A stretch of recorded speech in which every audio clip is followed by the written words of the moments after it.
Kalau perkataan Nabi itu diambil dari perkataan Allah Subhanahu wa taala, berarti diulang kalimatnya oleh Nabi sallallahu alaihi wasallam, namanya ada. Itu diberi nama adalah hadis kursi. Nah, dalam sebuah hadis kursi yang sangat pendek itu Bapak, Allah Subhanahu wa taala berfirman kepada Rasulullah sallallahu alaihi wasallam, "Ya bani Adam, wahai bani Adam, anfik, nafkahkanlah hartamu. Unfik alaika, aku kata Allah yang akan menafkahimu." Hadisnya sangat pendek. Wahai bani Adam, nafkahkanlah hartamu, aku kata Allah yang akan menafkahimu. Hadis ini mudah Bapak rahimahullah, secara sederhana cara menerjemahkannya adalah, wahai bani Adam, nafkahkan hartamu, maka urusan segala nafkah yang akan kau keluarkan itu menjadi tanggung jawab diriku, kata Allah Subhanahu wa taala. Ibu dan bapak rahimahullah, kita di atas dunia ini diberikan amanah, mulai menjadi seorang ayah, menjadi seorang suami, menjadi seorang anak, menjadi seorang paman, saudara kandung, lain sebagainya. Termasuk ibu dan bapak rahimahullah sebagai tokoh masyarakat, alim ulama, senior pandai, dan sebagainya. Setiap kita mengeluarkan harta apapun kepentingannya ibu dan bapak, selagi kita keluarkan nafkah di dalam Allah Subhanahu wa taala, maka urusan segala nafkah itu akan dijamin oleh Allah Subhanahu wa taala. Adakah jaminan yang paling hebat sehebat jaminan Allah? Tentu tidak ada. Adakah orang yang mampu memberikan sebuah jaminan seperti Allah Ta'ala memberikan jaminan? Tapi hari ini pun Bapak, tak sedikit orang, kalau bank yang memberikan dia jaminan tentang hati, kalau pemerintah yang memberikan dia jaminan tentang hatinya. Tapi kalau Allah Ta'ala yang memberikan dia jaminan, belum tentu bulan hati dia. Mengapa demikian? Karena kalau pemerintah ada yang dia terima tiap bulan. Kalau dari Allah Ta'ala tak nampak oleh mata zahirnya. Padahal ibu dan bapak, sesuatu yang tak nampak itu bisa jauh lebih banyak dibandingkan sesuatu yang nampak. Paling tidak ibu dan bapak, apa saja hal-hal yang kita keluarkan nafkahnya yang pasti Allah janjikan untuk membayarkannya, untuk menafkahi yang mengeluarkan. Pertama ibu dan bapak, bisa kita lihat ketika seorang ayah menyekolahkan anak-anak. Jadi kalau orang tua itu menyekolahkan anak, itu rezekinya ibu dan bapak rahimahullah bertumbuh dan bertambah di manapun sisi. Bahkan ibu dan bapak yang berbahagia, tak jarang kita mendengarkan orang berkata macam ini. Dulu Ustaz ketika anak-anak semuanya sekolah, ibu sedang mendaki, adu-adu saja rezeki Ustaz. Tapi setelah anak-anak kos selesai sekolah, tidak ada SPP yang akan dibayar itu, justru pendapatan tidak seperti dulu lagi. Mengapa bisa begitu? Karena siapa yang mencari jalan mencari ilmu, menuntut ilmu, Allah bukakan dia jalan menuju surga. Jalan menuju surga saja dibukakan oleh Allah Ta'ala, apalagi cuma jalan mendapatkan nafkah dan menafkahi anaknya, membayarkan biaya uang belajarnya. Di kampung kami ini pada bapak rahimahullah, ada nenek anaknya banyak sekali. Kalau saya tak salah paling sedikit 7, bisa 9 anak. Kalau saya tak salah, keseluruhan anak-anaknya itu pada bapak itu di pondok. Bapak Ibu bisa membayangkan biaya pondok. Kalau hari ini kita di kota ini Pak masuk anak ke sekolah negeri tidak bayar Pak. Kalau di pondok jangan cerita lagi tidak bayar. Jadi ibu dan bapak rahimahullah, orang yang meletakkan anaknya di pondok semuanya bayar. Ketika mereka meletakkan anak-anaknya di pondok, ibu dan bapak rahimahullah, 7 sekali dayung, 9 sekali dayung, ada yang kuliah, ada yang di pondok sebahagian. Tapi nampak oleh kita ibu dan bapak bagaimana Allah menjaga harta. Pekerjaan ibu itu dua saja. Pertama, bercocok tanam padi. Yang kedua, mengembalakan kerbau. Tapi uniknya ibu dan bapak rahimahullah, datang banjir di bangunan itu. Padi orang roboh, padi orang lepas, tumbang, tak bisa disambit, tak bisa dipanen. Padi mak itu tetap tegak saja dia. Di atas sampan pun bisa dia memanen padinya. Macam itulah Allah menjaga rezeki orang-orang belajar. Bagaimana dengan kerbaunya? Kerbaunya macam juga, cepat sekali berkembangnya. Banyak caranya oleh Allah menyebabkan kerbau itu cepat berkembang. Kerbau orang dua jantan dua betina, dikasih dia kandang, tak boleh keluar kandang berhari-hari, disiapkan rumputnya agar bisa cepat kawin dia. Tapi tak juga ada anak. Kerbau maknya hanya ada istrinya, tak ada suaminya, ada anaknya sudah. Begitulah rezeki itu Allah hantarkan kalau orang itu menyekolahkan anak. Makanya kita ini jangan pernah ragu menyekolahkan anak. Nak kemana anak itu sekolah-sekolah? Saya banyak bertemu orang-orang ibu dan bapak rahimahullah. Kemarin saya bertemu hari Kamis yang lalu. Hari Kamis yang lalu saya bertemu dengan seorang bapak, seorang pensiunan. Rasa-rasanya Ustaz kata beliau nak titipkan laptop anaknya yang tinggal di rumah untuk saya bawa hari besok, hari Sabtu ke Madinah. Ibu dan bapak rahimahullah, maaf Mekah. Tolong bawakan laptop anak saya Ustaz. Kenapa Pak Haji tinggal Ustaz? Beliau pun cerita-cerita. Kalau aku pikir-pikir Ustaz, rasanya tidak mungkin anak aku sampai ke Madinah.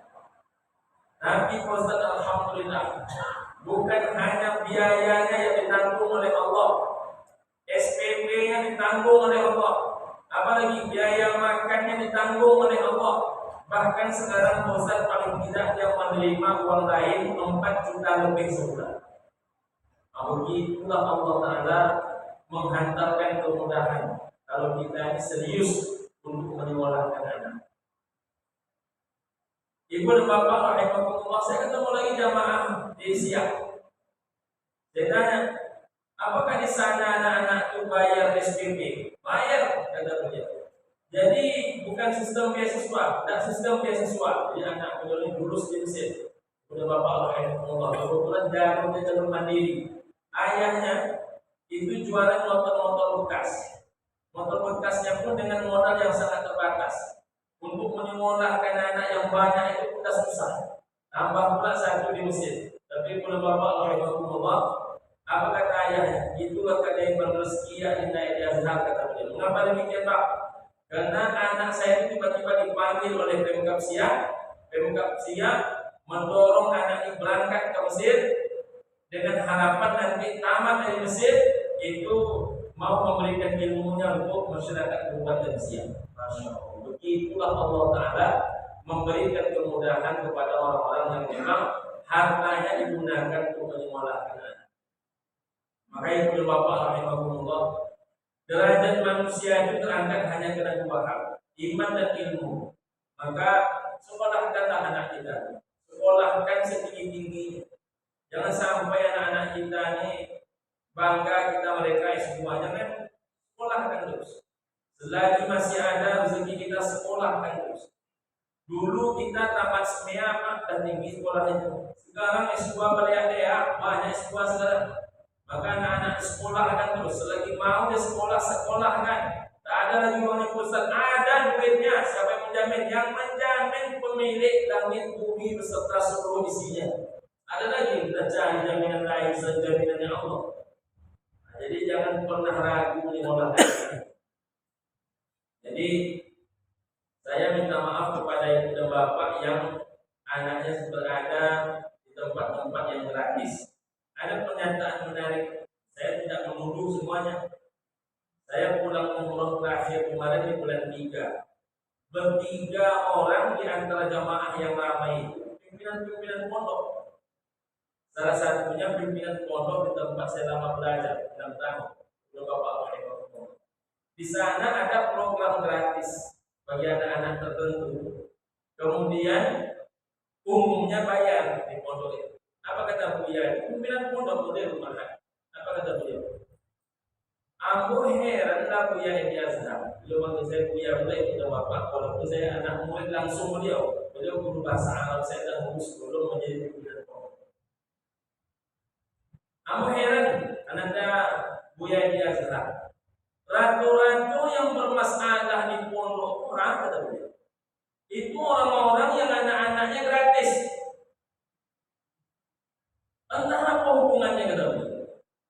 Tapi orang-orang yang membayar itu rata-rata jadi anaknya. Saya menengok kata beliau di pondok bapak rahimahullah, ada yang ayahnya tukang beca, ada yang ayahnya tukang toko bangunan. Bukan pemborong, murni hanya kerja harian, tapi tunggang langgang mencari uang demi membayarkan SPP anak. Yang orang macam ini saya tengok kata dia cenderung berhasil. Anak itu menjadi dia. Tapi kalau si nak minta free, minta gratis, orang macam ini yang saya tengok banyak berpulang di pondok. Saya lama menunggu. Padahal waktu itu saya nak ngurus beasiswa, tak jadi saya ngurus beasiswa. Saya 2 kali beasiswa di S3 tak saya ambil. Tak mau saya mengambilnya asal satu alasannya pernyataan mulut rumah ini lah. Makin berkeringat engkau mengeluarkan SPP sekolah itu. Saya di S3 ini punya bapak, kan lumayan juga biayanya. Tapi jangan ragu kita, jangan takut kita. Ada rezeki. Saya Pak kuliah, anak saya berdua kuliah, 1 orang di pondok, berdua kuliah di Jawa Timur. Ini yang perempuan, yang kedua besok saya berangkat hari Sabtu ini, sekaligus mau menengok kampus insya Allah di Ummul Qura dan Banaj, itu di Mekah dan Mukarramah. Jadi kepada bapak rahimahullah, kita tengok kampus-kampus terbaik untuk anak-anak kita. Jangan takut duit ini milik Allah. Kaya ini milik Allah, bumi ini milik Allah. Kalau Allah suruh kita menuntutnya, maka Allah yang menjamin keperluannya. Nah, maka sekolahkan anak-anak, nafkahi sekolah mereka. Yang kedua itu udah bapak, nafkah yang paling nampak betul. Kalau kita keluarkan nafkah itu, maka tidak akan ada orang miskin. Apa namanya? Menafkahkan harta untuk haji, untuk umroh. Jadi orang-orang haji, berapa ratusan juta manusia yang sudah berangkat haji. Pernah kita mendengar sekali saja orang mengumumkan jamaah haji jatuh miskin? Tidak pernah. Tak ada jamaah haji jatuh miskin. Pulang haji berhutang-hutang kadang-kadang ya, tapi pulang haji terbeli tanah.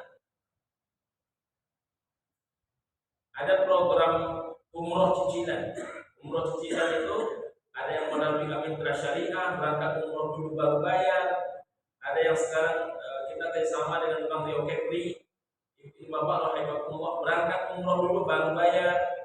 Ada orang sekali mendaftar 7. Ada orang sekali mendaftar 7. Berapa dia terhutang itu yang mesti dia bayar tiap bulan. Tapi anehnya, selain pulang itu dia bisa membayar umrohnya, tanah pun terbeli, rumah baru pun terbangun juga. Kita menengok, ada apa rahasia di balik haji dan umroh ini? Rupanya ibu dan bapak rahimahullah, ada 3 doa Nabi kepada setiap orang berangkat haji, berangkat umroh. Pertama, ibu dan bapak rahimahullah, doa Nabi kepada orang yang haji dan umroh, ya Allah, terimalah amal ibadah mereka. Terimalah amal ibadah. Yang kedua, wa ghafara dzambaka, hapuslah segala dosa-dosanya. Nah, yang unik Pak yang ketiga nih, kalau orang haji dan umroh itu diterima amalnya, sering kita dengar. Makanya kalau haji itu diterima, namanya haji atau haji mabrur. Kalau umroh yang diterima namanya apa? Umroh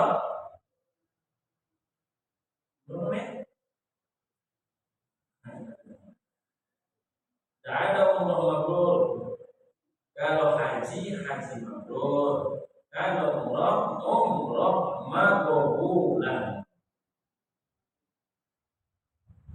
Jadi kalau haji mabrur, umroh makbulah.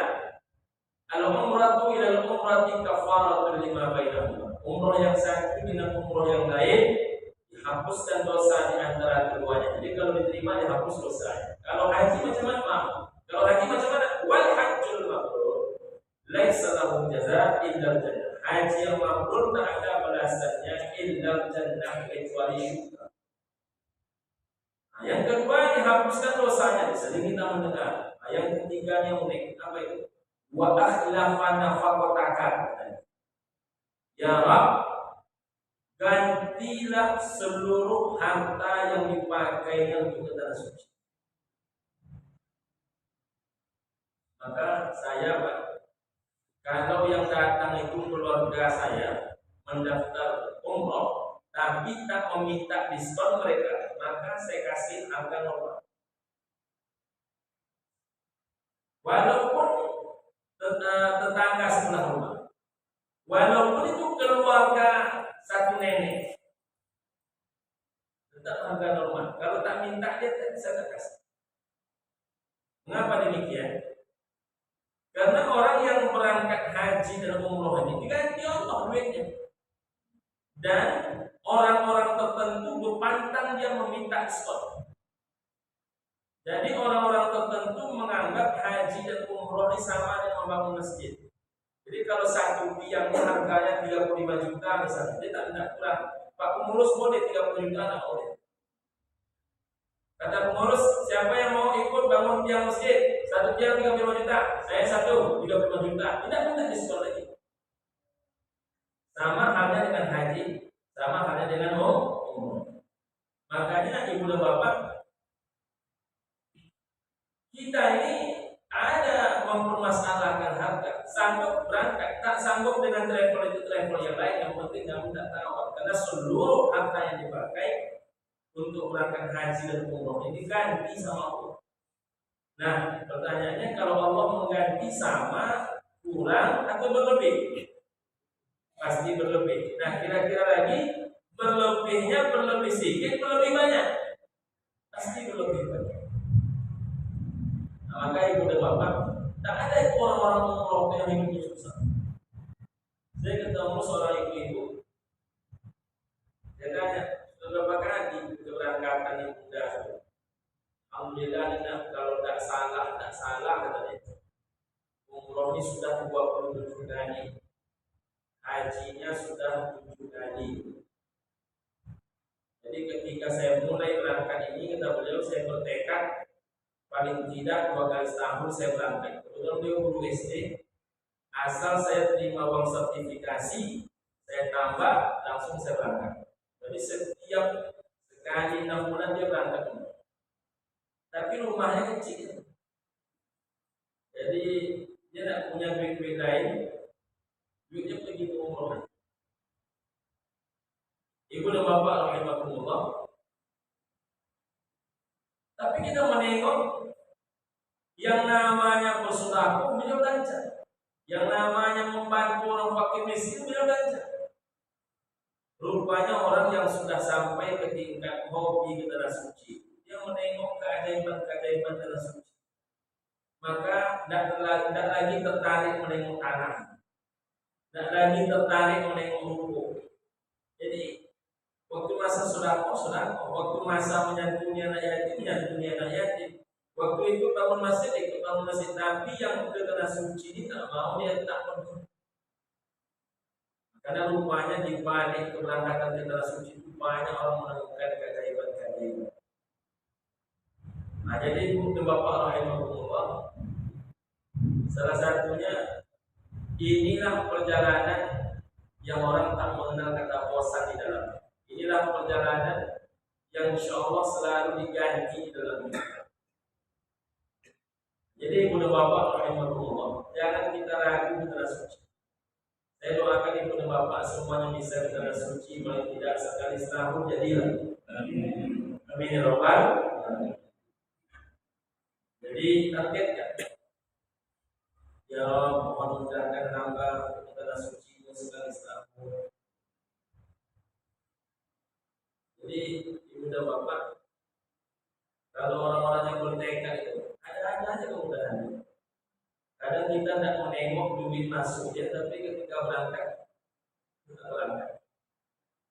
Karena memang Nabi yang mendoakan mengganti seluruh harta orang yang ke tanah. Yang ketiga ibu dan bapak, nampaklah oleh kita orang menafkahkan harta dalam berzakat dan bersedekah. Abdurrahman bin Auf sahabat Nabi radhiyallahu anhu, zakatnya 97,5%. Kalau kita kan 2,5%. Saya ini pernah sampai, andai kan ustaz mau memulai zakat dengan gerakan anaknya zakat Abdurrahman bin Auf. Jadi Abdurrahman bin Auf itu 97,5%. Andai kan para mubalik dai khatib Jumat zakatnya 7,5%. Itu dahsyat. Orang yang berzakat 2,5% lancar rezeki. Lebih daripada itu terbuka pintu rezeki. Tapi kalau sudah masuk 7,5%, bukan dia yang cari duit itu gelisah nak berjumpa dia. Jadi ada orang yang bekerja keras tapi duitnya tak nampak. Ada orang kadang-kadang tak tahu kita kapan dia bekerja duitnya banyak. Nah, salah satu rahasia orang banyak duit itu, coba kita tengok rata-rata rahasia orang itu salah satunya adalah kalau memberi itu berlebih. Maka sering orang berkata, kalau ini itu bosan dan melawan dengan bosan. Ini bukan pertandingan, bukan melawan-lawan. Kalaupun ada pertandingan dalam fastabiqul khairat. Kalau orang sanggup 10%, 20%, awak main di angka 5% jadilah. Tak sanggup juga naikkan dari 2,5 ke 4%. Yang penting jangan sampai tak berzakat. Supaya suci yang dimakan, bersih orang yang memakan. Jadi sudah bapak rahimahullah, ini mesti dilatih. Nah berzakat ini tak mudah. Berzakat ini banyak orang menganggap ini BK ini binti awal. Padahal zakat itu 7 arti zakat kata para ulama seluruhnya menunjukkan PM binti masuk. Zakat itu pertama artinya bertambah, yang kedua artinya bertumbuh, yang ketiga artinya berkembang. Apa bedanya bertambah, bertumbuh, berkembang? Kalau bertambah nominalnya naik, kalau bertumbuh mata air rezekinya bertambah, kalau berkembang posisi tempat bertumbuhnya makin banyak. Tak hanya satu tempat, tak hanya melulu masalah uang.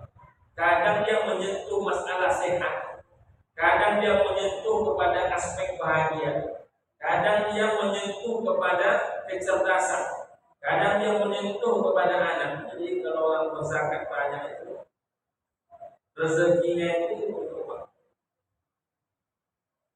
Yang keempat ibu dan bapak, orang berzakat itu bersih jiwa yang memakan. Yang kelima suci harta yang dimakan. Nah, kalau harta itu suci yang dimakan, sholatnya khusyuk, baca Qurannya menambah iman. Kalau dia menghafal Quran, mudah dia menghafal Quran. Kalau dia membaca hadis, mudah pahamnya. Kalau dia baca ayat sepintas, paham dia walaupun tak hafal, tapi cepat masuk ke dalam jiwanya. Kalau dia sebut nama Allah, bergetar hatinya. Kalau keyakinan kepada Allah, bulan tak bersanding sedikit pun juga. Nah itu ciri-ciri orang yang memang sudah sampai ke tahap suci yang dimakan. Yang keenam baik, apanya yang baik? Yang baik itu ibu dan bapak rahimahumullah, baik pandangan matanya menengok orang, baik prasangka hatinya menerima segala kondisi kehidupan, baik yang menerima segala keputusan Allah. Kita ini kan siap menerima doa kita, tapi siapkah kita menerima keputusan Allah? Nanti kita siap. Jadi contohnya para caleg, ya Allah menangkanlah saya. Kalau meminta menang ternyata menang, itu mudah menerimanya. Tapi kalau sudah dia minta menang, rupanya Allah tak memberi, siap tak dia menerima konsekuensi pemberian Allah? Nah, itu kan tak semua orang siap. Ada juga habis itu ngomong aja kan. Jadi ibu dan bapak rahimahullah, dan hidup ni berbulan-bulan hati dia meyakini keputusan Allah. Nanti kami tengok lah Pak Ustaz, nanti kalau dari terjadi macam mana, boleh tengok. Jadi ibu dan bapak rahimahullah, dalam hidup ni siap menang semua orang bisa, siap kalahnya apa ya? Jadi menerima permintaan orang siap, menerima kenyataan itu adalah siap. Ibu dan bapak rahimahullah. Jadi orang yang berzakat itu baik, pendengaran telinganya baik, langsung naik telinga itu kalau mendengar hal-hal yang tak baik, tak suka. Nah, yang ke-7 itu orang berzakat itu barokah. Barokah itu kalau hukumnya 3. Pertama, ibu bapak rahimahullah, orang yang berzakat itu berkah hartanya, maka sikitnya cukup, banyaknya berlebih. Yang kedua, doanya menjadi mustajab, doa-doanya makbul. Yang ketiga, hajat dirinya sampai. Nah, terakhir, banyak contohnya kita doa. Terakhir, kapan kita bisa menengok orang yang kalau dia menafkahkan hartanya itu, maka tumbuh bertambah berkembang harta. Ketika dia menafkahi orang tua. Seorang suami menafkahi istrinya, bertambah rezeki. Waktu budak dia tak terbeli Honda, setelah menikah terbeli Honda. Nah, itulah berhukumnya begini. Lalu ada apa menjawab ceramah hamba, itu baru cek ini kok dulu. Ibu dan bapak rahimahullah, kalau bini saja menafkahi rezeki bertambah, apalagi kemudian ada anak-anak. Saya sampai hari ini masih meyakini ibu-ibu, boleh sepakat, boleh tak sepakat, banyak anak, banyak rezeki itu bukan hati saya terima. Tak sedikit pun saya dapat. Yang penting kewajiban ikhtiar wajib dilakukan.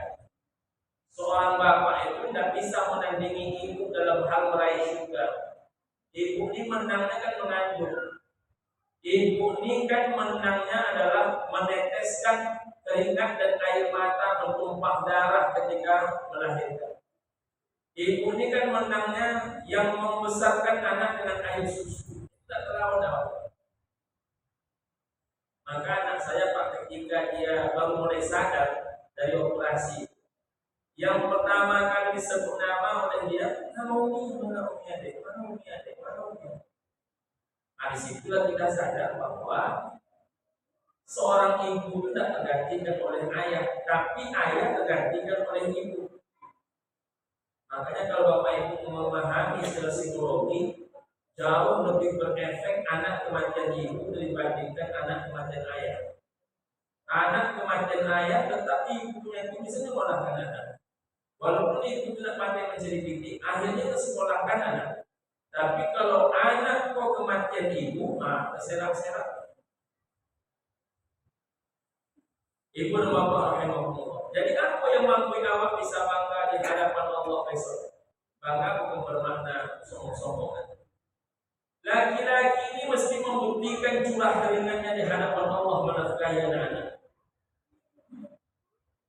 Kok dapat kau menikir keringin di mana waktu menyekolahkan anak, mencari piting anak, bagureh mana. Jadi kalau ibu mengandung melahirkan menyusukan, maka tumpahkan keringat kita dalam mencari nafkah.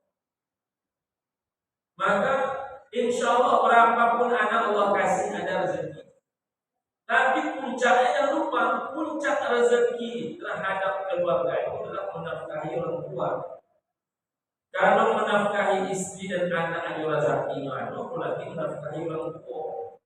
Karena seorang laki-laki ini surga terhebatnya adalah ibu kandung ayah kandung. Saya rasanya enak itu tak boleh nak, yang itu didorong-dorongkan tak boleh. Itu kelamin laki-laki itu bahaya nanti menjadi apa-apa. Dalam canda-canda macam itu.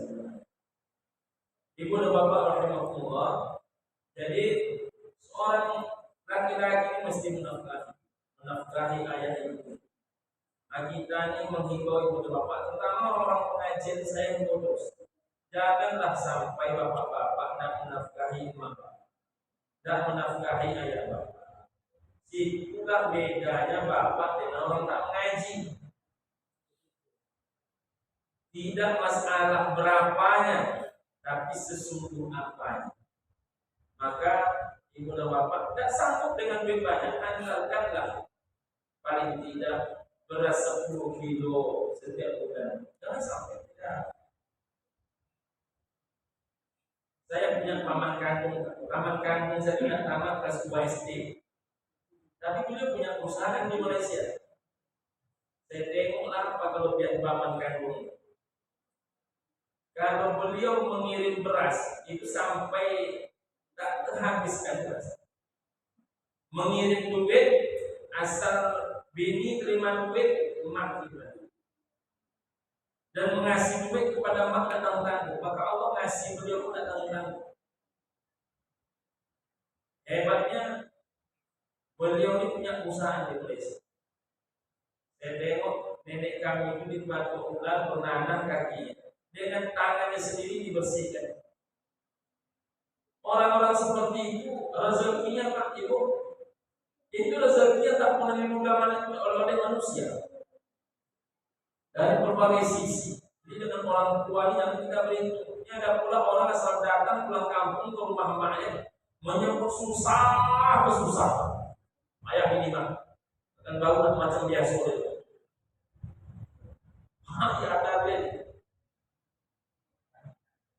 Anak itu tak boleh menyebut payah orang tua. Karena orang tua tak payah, tak pernah dia menyebut payah pada anak. Orang tua itu macam mana pun payahnya di depan anaknya mudah juga. Tapi anak berani dia menyebut payah di hadapan orang tua. Saya mengimbau betul bapak-bapak yang sudah mulai ngaji ini yang sudah suka. Karena masa tak lama. Saya ini baru 45 tahun. Dan sudah cukup lama saya tak punya emak, tak punya ayah. Tak punya ayah sudah lebih setahun. Tak punya emak sudah lebih 2 tahun. Tak punya mertua sudah lebih setahun. Yang perempuan mertua perempuan. Tak punya mertua laki-laki. Sudah hampir 2 bulan sudah bapak. Jadi kita ini tak akan lama nih. Jadi bisa menghantarkan buah-buahan, hantarkan buah. Dan sampai bini makan lama-lama emak tidak. Macam mana pun hidup bapak, cuma lah kita rutin. Yang beretok-beretok. Dan kita ini berhitung dengan emak kita. Emak itu payah membesarkan kita. Kenapa? Payah sekali emak membesarkan kita. Istri kita kalau payah melahirkan datang pisau dokter, lakukan operasi, lahirlah anak kita. Kalau emak kita dukun beranak berhari-hari kita tak lahir. Saya 3 hari tak lahir-lahir mak. 3 hari mak saya pun di rumah kita di kampung pun tak lahir-lahir.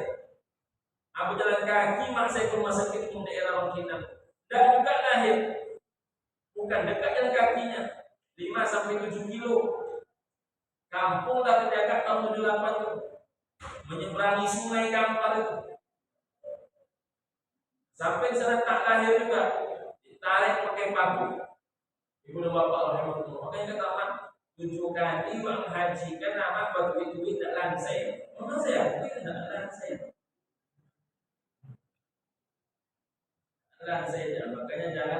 hendaknya berhitung kepada Quran. Apalagi ibu-ibu. Ibu-ibu ini kan emak, masa emak pelit kepada emak. Jangan ibu-ibu menahan-nahan rezeki mertua ibu, jangan. Berikan hak mereka, karena mereka itu yang dahulu rela berkelahi dengan orang demi anaknya sekolah. Jangan sampai pula ibu-ibu menahan rezeki mertua. Perempuan yang pelit kepada mertuanya akan dilahirkan untuk dia menantu yang lebih beringas dibandingkan dia. Makanya kita ini jangan bercetik-cetik, berlurus dalam berezeki kepada orang tua. Insya Allah Allah jamin di sini kita. Amin. Rabbal alamin. Itu yang dapat saya sampaikan itu Bapak. Termasuk